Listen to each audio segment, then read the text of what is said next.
Hello, everybody. Welcome back to the Playful Humans podcast. We've got a good one for you here today.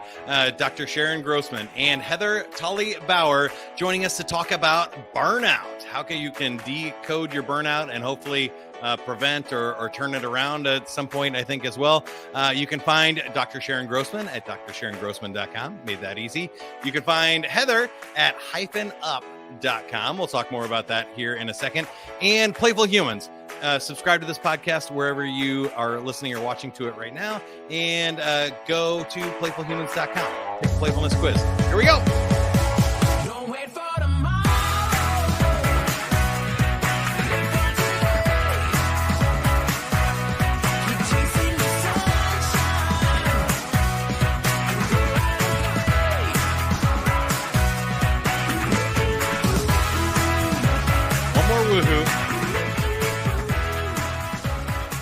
All right. Nicely done. Good lip syncing there, Heather. I like that. We like to start with the joke of the week here on the Playful Humans podcast. The joke of the week this week is brought to you by private phone numbers. If you call me from a private phone number, I will respect your privacy by not answering.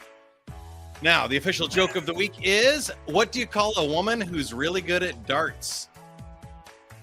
That would be Amy. Heather, you're the professional comedian. I think we should go to you next. Do you have a joke? Can you beat that? I don't know if I can beat that, but I do have a joke. I went. Sometimes these jokes are ripped from the headline. So I went to my personal trainer and I asked her, could she teach me how to do the splits? And she asked me, well, how flexible are you? And I said, I can't come on Tuesdays or Thursdays. Nice. I like that. Sharon, do you have a joke for us? I'm not the funny one in the duo, but as we're talking, I'm sure I will come up with something. All right. We'll come back to you. That's all right. No pressure on the jokes. They do not have to be good, as demonstrated by my two earlier. Clearly. Yeah, clearly. Okay.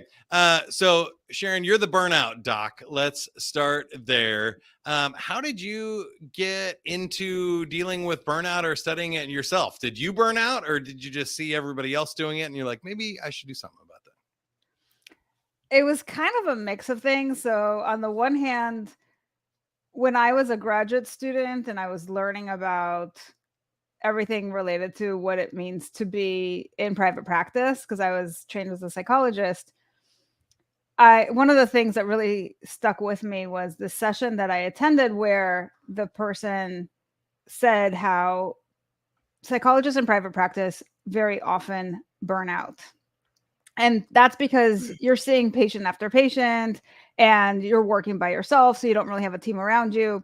And I remember thinking to myself, oh, well, that doesn't really affect me because I'm not going into private practice. And I didn't. I actually started in nonprofit, but at some point I had to transition out of there. And that was the next logical step for me. And it was at that moment when I had to make that transition that I remembered that session. And I said to myself, I'm going to do this smart, right? I'm going to prevent burnout from happening. And so that's where I found an office location that was walking distance to my gym. And I really scheduled my entire day around my self-care because I knew that as soon as I left the office, I was going to have to go run and grab the kids and then go make dinner. And it was just going to be all about the family. And I wouldn't have time for me. And I often see that a lot of my clients who are really busy entrepreneurs for the most part, or professionals, they just don't have time for self-care. And so they think it's just not possible, or they feel guilty about it because they're looking to help everybody else out. And I think that you've got to start from there and really create your world around that. And that's essentially what I did. And then as I started practicing, I saw that a lot of my clients were burned out, but they weren't necessarily using the word burnout. And so as I started looking more and more into the subject, I would listen for certain things. And then I would say to them, it sounds like you're burning out. And then they would be like, oh yeah, that's what that is. Right. So sometimes it's like, we don't even know what we're experiencing because we don't have the words for it.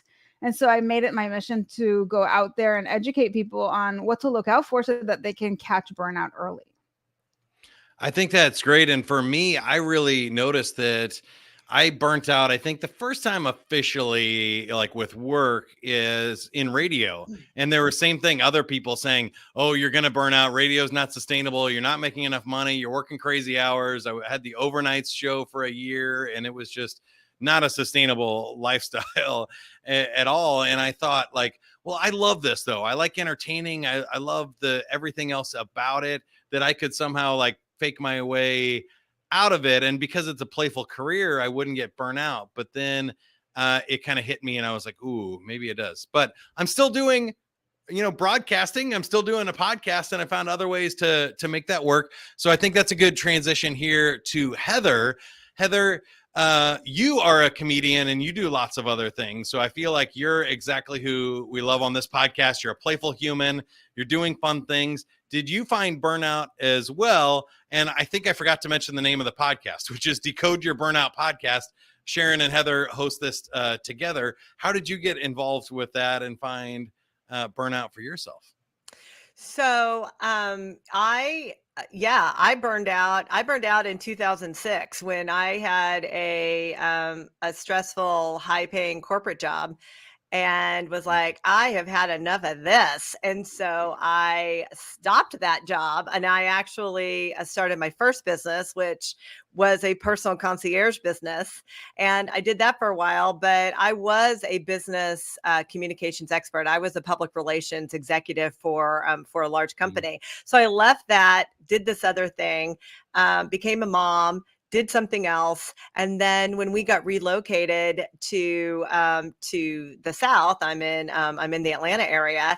I didn't really know what I wanted to do with myself. And so I took a stand-up comedy class, and I just sort of never left it. And that was almost 9 years ago.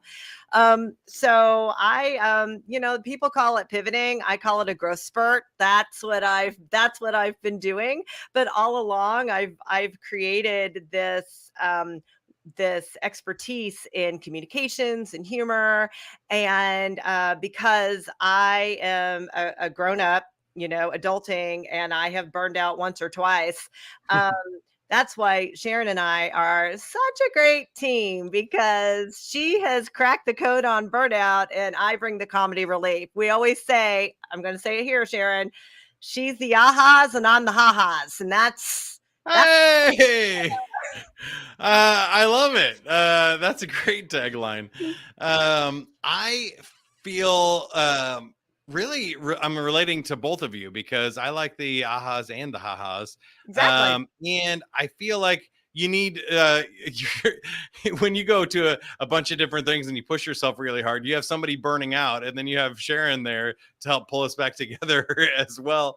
But sometimes I also find myself nerding out too much, and I'm like studying, and I'm doing deep dives on podcasts like yours, and I'm doing other reading books, all these books on my shelf back here. And I just like, oh, wait, I need to remember to have fun. This is the Playful Humans Project. It should probably be playful, and it should be fun. So I did have to compliment you on your shelf game as well, on the background. I love that, Sharon. Or Heather and Sharon. Beautiful house there too, Sharon. But yes, Heather brought the shelf game today. So tell us about, Heather, the humor part of this in the workplace, because I think one of the reasons people burn out is they just forget to have fun at the work that they're doing, or they feel like in our PC culture and stuff, they can't make jokes about anything and everything has to be serious. And now we're on Zoom calls where there's not even like the 5 minutes of killing time and laughing with your friends around the water cooler anymore. And everybody's just like, we need to be super boring and super productive. But how have you found humor in the workplace and the burnout on that side of things? Yeah, so you're 100% right. I mean, people need to connect with each other, and I think that that's one of the biggest problems that we have. I think a big challenge is that we just don't have the time to connect with each other, and even if we do, we don't really know what's appropriate. Hashtag canceled is for real, and so we're like, oh my gosh, can we say that? Can we not say that? Like, what are the rules anymore? And it's gotten really tricky. So I do teach, business people how to interject humor into their client conversations and their coworker conversations without getting, called into the HR department. And but the reason why it's so important to add humor is because of the trust and the relatability and the connection that it creates with us. And this isn't just stress relief. Okay. This is trust building that actually happens because of all the chemicals that are being released in our brains when we start to laugh. And so humor is there's so many important things about humor. And, listen, I don't have to originate the science. I just have to believe it. And I trust it and I believe it. And so I get to bring my communications background and my humor background and then, mix it up with what Sharon knows. And so really we are like the dynamic duo of teaching you about burnout and how to prevent it by laughing at some stuff, which, by the way, gives you instant stress relief, and it makes the information easier to remember. It's like makes it stickier, right? So so we get to be playful all the time, don't we, Sharon? We do a lot Sharon, of I wanted laughing. to ask you the follow-up question there, because I think the number one mistake I see people make with burnout is they think that pausing will help. They think that like meditation or a vacation or something will help. And what I found is that might take the cap off the bottle for a second, but as soon as you get back to work on Monday, you put the cap back on and it starts building up pressure. And that really the playfulness or the happiness and the humor is really what relieves the pressure from that. Am I scientifically based at all here? Or I think there's benefits to meditation and other types of things, but I don't feel like it solves the problem necessarily. For me, it feels more like a pause than the rewind button. Is that fair? Well, I think so. There are a couple of things in your question that I want to address. The first is, about pausing, and pausing can look like a lot of different things. So for some people, it's about taking that 2-week vacation. And I think that is exactly what you're saying. It's basically like a pause, and then you get back to work and nothing has really changed. And so you are going to experience everything that you experienced up until that point because the situation hasn't changed and you haven't changed. I think that meditation is not necessarily something that's going to be super helpful in the moment. However, there is science that shows that when you do it consistently over time, it does change the way your brain is wired. And so if you are somebody who is maybe really prone to anxiety or gets really impatient really quickly, it can make you different. Like it just changes how you react to stressful situations around you, but you're not going to see the relief of that for several months, probably at the very least. So I think the idea behind your question is that there are a lot of suggestions out there that act as a Band-Aid approach, right? It's like, let's just cover it up. Let's just do something like quick just to take the edge off. And I think there's value in that. But when we're talking about burnout, we're really talking about chronic stress. And that's a completely different animal than acute stress that we otherwise experience. And so the strategies for dealing with each of those has to be very different.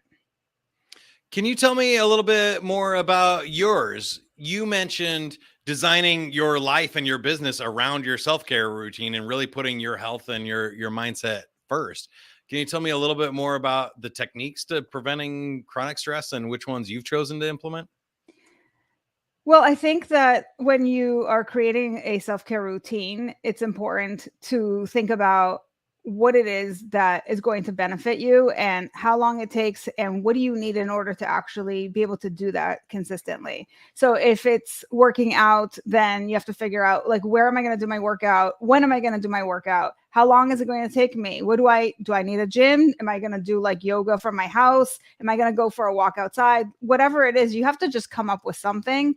And then when you have a plan, you can kind of more easily stick with it. And sometimes we need accountability and other things, but you have to start from from some place, some understanding of what you're going after, right? It's just like goal setting. Like if you don't know how much weight you want to lose on a diet, then how do you know when you've achieved your goal, right? So we have to be really clear from the get-go. But I think that it's a mindset shift, because so many people are just like, I have to get these things done. And if I have time afterwards, then I'll work out or meditate or whatever the case may be.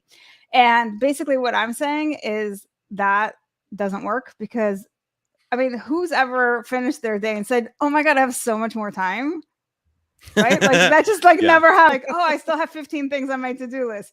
So you can't wait until the end of the day to see if there's time left over, that maybe then you'll do something for yourself. You have to kind of start from the premise of this is important. Therefore, I have to bake it in and then figure out how to get everything else done. Like, how do I pick up my kids and get my work done and make dinner or whatever you have on your plate? But it's just as important as everything else, if not more important, because it's the thing that's going to sustain you long term. And I guess it's a very similar kind of concept here and question for you, Heather, that I found the same thing with humor, that we kind of mentioned, like when you cut it out, it doesn't work. But I think people feel this pressure to be productive, or they're like, oh, well, sure, I would love to connect with my employees or my coworkers and stuff if there's time at the end. And I think what they miss is there's actually an amplification, that when you laugh with your employees, that when you have great communication, then you actually get more done. And so it's this weird backwards law of our life that when you take vacation, you come back with new ideas and new insights. And when you work and communicate well with a team, you prevent problems and you actually speed up the process. So by taking the time to laugh with your coworkers, you're actually saving time. Have you found that to be true? And why do you think that is? Yeah, I mean, there's a lot of data out there about how laughter and laughing together. But I mean, people use laughter and humor kind of interchangeably, and so like there's a difference, right? Like humor is what we are aspiring to, and to make people laugh. We're not trying to make anybody, Kevin Hart or anything like that, right? We're just trying to add levity and humor to situations, to communications, and to workplaces. And there are a lot of reasons why laughter and humor are so effective. And you touched on a few of them. And one of them is it builds, it's that trust. Like when we start to laugh, when somebody makes us laugh, then the oxytocin starts firing in our bodies. And that is our love and our trust receptors in our body. And so we are literally wired to trust the people that make us laugh. And there are all these studies out there about what laughter does and humor does for team building and for productivity. And so, yeah, I mean, like I said, I don't have to originate the science, but I certainly believe it, because a lot of smart people out there who probably are not nearly as funny as I am, but are way smarter, have already told me that it works. And so I believe it. I totally believe it. I'm with you on that one too, but I have a follow-up question, and this is the tough one here. Okay, I've been asked this before. After the Will Smith slap incident, I got a free joke. Any bald jokes on this podcast will get you slapped. But I got asked to speak to a 5th grade class here in Kansas City about appropriate humor. They were already having some kids that were getting offended, and they didn't know what to joke about or what they couldn't joke about. And then this happened, and it was a good example. And I think you mentioned earlier, in our culture, some people feel like you can't make fun of anything, and you don't want to make fun of somebody, but you want to have fun with people. And the only thing I came up with for the 5th grade class was that if you make jokes about things and not people, it seems to be a lot easier, right? We're like, we can all make fun of my jokes today about private phone numbers or whatever, or a dartboard. We can make jokes about that, a funny sign around the building and stuff. And unless somebody in the room made the sign and that was their job to put up silly signs on the fridge or something, then we're probably okay. We're not going to offend somebody. But do you have any advice for us on how we do comedy, that it doesn't have to be cheesy dad jokes that I do, and it doesn't have to be safe, because sometimes comedy is not safe, right? But it's just not funny when it is, if it's expected. Where do we thread that needle? Yeah, it's tough, and it depends. I mean, I also talk to kids about humor, and I tell them that just you don't get to say anything that you want to say, and then following it up with LOL or I'm just joking, Right. and Okay. that does not make it a joke. Humor is something that makes people feel good about themselves, and they shouldn't be leaving your company feeling bad about themselves. And one of the ways to do that now, that is true in business relationships and in personal relationships, right? Like there's a whole genre of comedy out there that totally negates what I just said, but that's not the real world. That's not what you and I are operating in the most part. So, really kind of an easy way to sort of stay out of the HR department or the principal's office is it's to understand the things that we laugh about. And the things that we laugh about are those shared experiences and those common experiences. So, like you said, that sign, that funny sign, or just something that happened because we were in the same class together. And the toilet paper that was stuck on our teacher's shoes, wasn't that hilarious, that then you can talk about and call back to later, right? Like that's a Mhm. shared experience. Or the fact that we're all just in the 5th grade and we're trying to figure out 5th grade stuff. That's a shared experience. But yeah, you always want to make sure that when you're using humor in polite society, that you are lifting up and not punching down, and focusing on those things that are common experiences and shared experiences usually will keep you in the safe lane. I think that's fair. The only other thing I'd add is that you don't get to decide if it's funny or not. Like I think again, I make bald jokes. I don't care. There's nothing I can do about my hair, and I used to take it personally when I was in high school and had a receding hairline, and people are telling like I wasn't prepared to deal with it then. But I've had a bald head for 14 years now. Like I know that it's there. That's okay. It's okay for me to joke about it, but with that Will Smith example, like a woman losing her hair because of a medical condition, not the same thing. That same bald joke that would be funny directed towards me is not funny directed towards her. And so I think we have to get a lot better about reading the room and realizing that not every situation is the same, right? That Yeah, for um sure. For yeah, sure. And we don't open always get honesty it with right. people. And I think that's why people are afraid, or worried about doing it. But except for salespeople. Salespeople think they're hilarious. That's true. I never met I'll a second that one. salesperson who was like shied away from using humor. But it's just like anything else. It's a skill. And it's a skill that you have to practice, and you're not always going to get it right. And bombing in comedy builds resilience. And Yes. and you also listen, if you're going to have a good humor game, then you also have to have a good apology game. I mean, that sometimes you're just not going to get it right. That's fair too, and I think willing to learn and grow from those things. And I think that sometimes people that are afraid to make jokes, it's funny. Like you're not the one we have to worry about. It's the person who's not afraid of making jokes that we have to worry about. Right. It's like if you're doing it with a kind heart and, like you said, trying to build people up and you're trying to make people feel good, then you'll probably be okay. You don't have to worry about going too far. Sharon, I want to circle this back to burnout here and get some final thoughts on decoding your burnout and how we can fix this for people. Are there any other big tips, tricks, hacks that you feel like we've missed here so far? What's your go-to if somebody was like, I barely made it through this podcast without freaking out. I should have been doing my work, and now I just made it worse because I spent 24 minutes not doing my work instead. What would you tell them?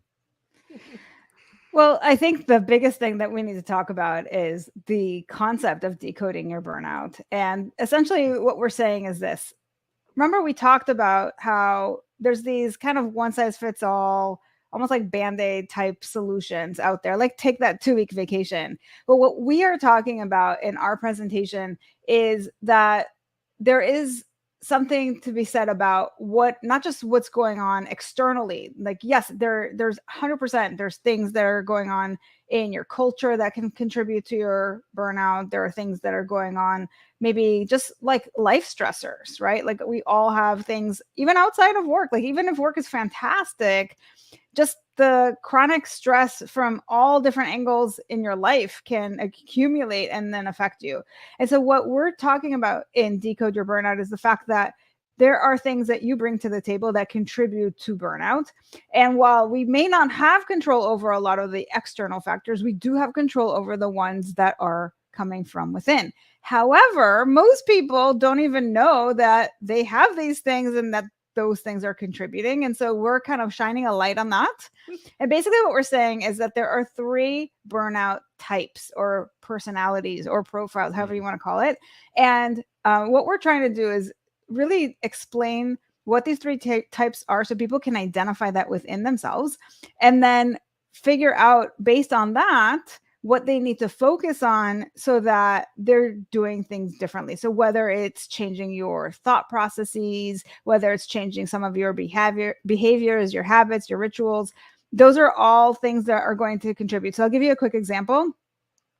So one of the 3 types is the thinker. And those are folks who tend to overanalyze everything. So they're very much in their head. They are the ones who are more prone to anxiety, imposter syndrome, perfectionism. They're going to procrastinate more. So these are people that are just thinking about stuff all the time. And that pressure internally is creating that additional stress. And so it's kind of like you have to learn how to get out of your own way. And if you didn't realize that being a perfectionist is really leading to your burnout, then that's something that you now realize because you can identify, oh, well, that's kind of what I do, right? So then that makes me a thinker. Okay, so then what do I need to know about thinkers so that I don't get so stressed out and burned out, right? So that's kind of our mission in doing this. And so just really quick, so we just talked about the thinker. So just to kind of also lay out what the other 2 types are for anybody who's wondering, we've got the feeler, and those are folks who I call them people pleasers, right? These are the folks who maybe don't have boundaries. They can't say no to other people's requests. And you know what happens? They feel a lot of guilt about focusing on themselves. So we talked about self-care and how you need that mindset shift. Well, what we see with the feelers is that they're not focusing on themselves because they have this whole inner dialogue that says, I should be focusing on other people. I should, if I focus on myself, it's taking time away from something I could do for someone else. And so there's a lot of guilt, but there's on the other side of it, once I do say yes, and I'm taking care of everyone but myself, then I feel resentful. So I'm kind of stuck in this loop of constantly feeling negative, and that contributes to my burnout, right?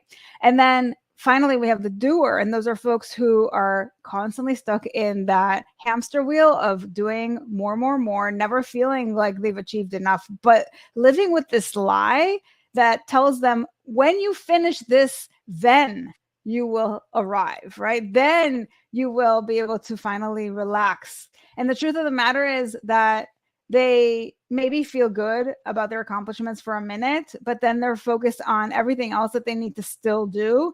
And life just doesn't end, right? So we always have another project, another task. And so you're finding yourself in that hamster wheel continuously, and that just burns people out. And the real key thing there is that it's those folks are really focusing on how the productivity or the accomplishment of their work is going to then allow them to get a sense of their worth. So it's like, I want to be useful, I want to be helpful. And those are great. But when you tie your self-worth to your productivity, then we have a problem.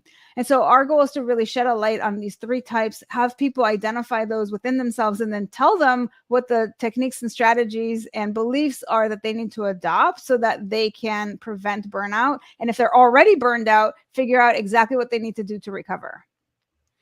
I love that. That's really helpful. And I think I have a good dose of feeler and doer. I'm kind of one of those split personality people that I love to have fun and do things for other people. And then I also want to be productive. I keep moving all the time. I got to find something to do, because if I feel like if I stop, I'm going to get anxious or worried or something. And so I come from an interesting family where like my mother's side was all women and artists, and my great grandmother was a piano teacher and fashion designers and stuff on that side of family. And my dad's side, Heather, you mentioned it, are all salespeople and like business people. And my dad was one of 4 boys. His dad was one of 4 boys, and his dad was one of 4 boys. And it's like Lord of the Flies over there. Like, got to be productive, got to go eat what you kill and go keep moving. And so I landed in this weird, interesting middle space where, depending on the day, I can pick up any of those burnouts that you mentioned. And I found I got to really pay attention. Heather, final thoughts from you. Oh my gosh, what? Well, just to piggyback on what Sharon said, so she puts in a whole lot of information, and then I just write the jokes about it, and then we just like, it's like I'm thinking. Now I'm gonna laugh. That's sort of how I fit into the whole thing. She's the brains, and I'm the whatever. Comic relief. We need that. We need it for sure. Which kind of burnout do you feel like? Are you then the feeler and people person as well? No, listen, I don't really care what people think of me. I love it. I don't. I'm like you, Mike. I straddle that line. I think it's because I'm like a Taurus Aries, like I'm right on the cusp of things, and so I'm always like right on the line. I'm probably a thinker, though. I'm probably a thinker. I think Sharon, you should ask Sharon what I am. She knows. Oh, that would be good. Yeah. Sharon, tell us what's wrong with Heather, and let's start a fight with your co-host before we. That's a whole other episode. It's a whole new episode. But if we're gonna do it, can it be a roast? Because I've always wanted to be roasted. Like me too. I can't decide because of my like feeler nature if I would enjoy that or not. But I would really like the feedback to know what actually is, my thing and what people would make fun of. Let's make it a fundraising roast for something. And then and then my son will be like, oh yeah, sign me up. Like it would be good. So one more funny thing about my parents, just because you reminded me and said roast, when they all turned 40, they had a roast of like each person in the neighborhood and their friends. And so my dad's older, he turned 40. Everybody makes fun of him. He's like Clark Griswold from the Vacation movies. Like he's clumsy and he does all kinds of weird things. Big, loud guy. There's plenty of things to pick from there. And then 2 years later, my mom turns 40 and all they did was roast her for marrying Steve. That there was no jokes. Nobody had anything on her. She's a feeler, introverted person, doesn't ever do anything that you could possibly make fun of. So Steve got roasted twice. It really wasn't fair. Pops got it pretty hard. There's a BOGO on the Steve roast. I get it. For sure. All right. Are you guys ready to play a game? Yes. Let's do it. Are you ready to play a game? All right. Now, for you, since you're trained professionals, I've decided to let you pick the game and showcase a little bit of what you do on the Decode Your Burnout podcast. If you haven't listened or subscribed already, go do that wherever you're listening or watching this one. Search for Decode Your Burnout podcast and hit subscribe.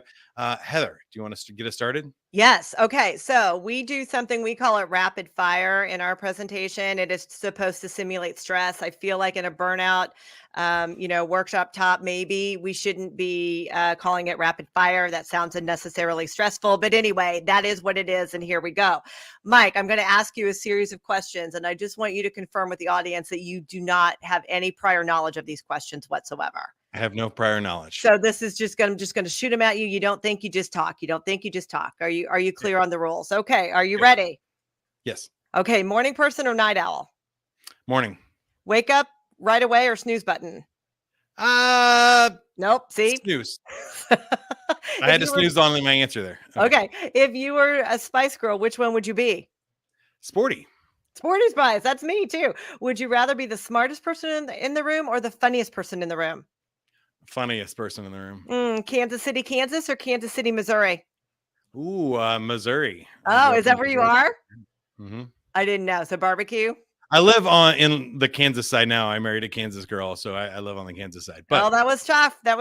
No. Well, I don't know. You might have some explaining to do when you tonight when you wrap up with your spouse. I don't know. Fight or flight? Flight. Coffee or wine? Oh, neither. Stand up or sitcom? Sitcom. Stress ball or punch a wall? Stress ball. Okay. All right. Last question. Complete this sentence. I am all that and. a bag of chips. No. That was fun. I really enjoyed that. That was cool. I don't know what I learned about myself other than I played a lot of sports and I have like arthritis in the hands and things. So I'm not punching any walls. I've broken enough fingers. I've broken all except for these two. Ooh. So the other 8 fingers have lost it. So stress ball still hurts, but better than punching a wall. Better than punching a wall. We don't recommend any follow-up questions on that. What did you learn, Dr. Sharon Grossman? Yes, see, my quick you get it. Rorschach test. Yeah, well, I think one of the big kind of ahas is that you said neither to both caffeine and alcohol, which I think tells us a lot about just the way that you're coping, and you're doing a good job. And this is where I aim to get a lot of my coaching clients. And when they finally get there, I'm like, yes, because, these are the crutches. These are the things that we kind of go to when we're really stressed. And I think that if you want to live a really healthy lifestyle, which is always the goal, if we can get you there, fantastic, even better. So kudos to you. And that you even though you're a thinker, you didn't overthink it too much. So that was good. He did really well. Yeah, not too bad there, but I'm glad you highlighted that. I think that's a good takeaway at the end here, that I found so many people create their own stress by like drinking too much caffeine, and then they're wired and they're jumping from thing to thing, and then they need something at the end of the day to sleep. So they drink alcohol and then they mess up their sleep, and then they start the treadmill all over again. And I just found getting rid of both of them was much better for me. All right, I'm going to give you 2 awkward questions because I feel like I played the game this time instead of you. So we didn't cover this either. But let's see. Would you okay. I got 2. Would you rather be turned into a dung beetle or a slug? Slug. Sharon? These are great options. Yes. That's why they're awkward questions. Can I say neither, like to the alcohol coffee question?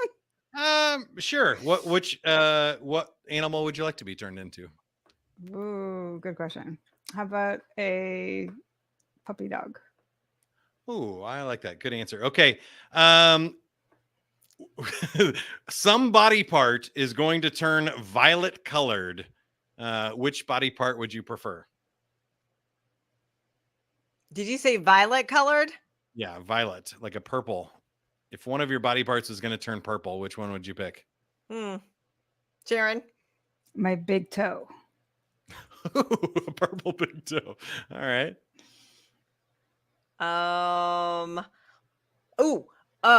My lips. Then I'd never have to wear lipstick ever again. Oh, there you go. Very yeah, practical. you could probably cover that up too if you had to, but I think hair or eyes are a pretty decent option on there. I almost said eyes. I almost said that. All right, last one. Would you rather, or who would you rather resemble in 10 years, the Pillsbury Doughboy or your grandfather? Oh, my grandfather all day. Nice. Sharon? My grandfather. Awesome. Good answers. Nobody wants to be poked in the belly. Okay, I see where you're going with that. I don't really know that anybody does. Now, for playing along, you win a free 30-second commercial for your podcast, the Decode Your Burnout podcast. Also, the websites, drsharongrossman.com or -up.com for Heather Tolley-Bauer. Heather, you start. Tell us about the podcast. Oh, so it's Sharon's podcast that I get to jump on every once in a while, but it's brilliant. So Sharon, you talk about it. So real quick, the podcast is essentially bringing guests on to talk about their burnout story and to decode their burnout so that we can see why they've burned out, really, if they're a thinker, a feeler, or a doer. The idea there is that if their version of burnout resonates with the listener's version of burnout, that you can use what's helped them to help you. It's a little bit more personalized in that way. And to demystify what it really means to be successful in different industries. So depending on what they specialize in, they come in and they talk about 3 things that are myths and they need to demystify. But I do want to bring it back to Heather, because although she's not in the podcast, her and I do a presentation together And that's really based on Decode Your Burnout. And Heather will tell you all about that. Oh my gosh, I'll tell you all about that. I already told you all about it, but basically it is teaching people what their burnout style is, what their profile is, how to address it. And then we just sort of laugh about it throughout. And you walk away with, again, I'm just going to say it again because it's so brilliant. You walk away with ahas and ha-has, and it is a win-win for everybody. It actually moves the needle on stress and burnout in the workplace rather than just checking a box that says that you offered it. It's fantastic. I'm super proud of it.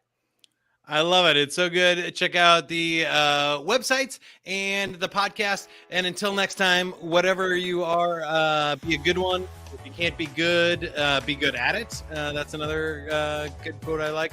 And for Playful Humans, go to playfulhumans.com. We do custom game shows for companies. I do keynote speeches now with extra ahas and ha-has. I'm stealing that, Heather. Sorry, you can revoke permission after we end the podcast. But playfulhumans.com. Don't forget to subscribe, share this episode with somebody that you think needs to hear it. Maybe prevent a little burnout there as well. See you next time. Thanks, Mike. Bye. Live for today. Keep on chasing the sun.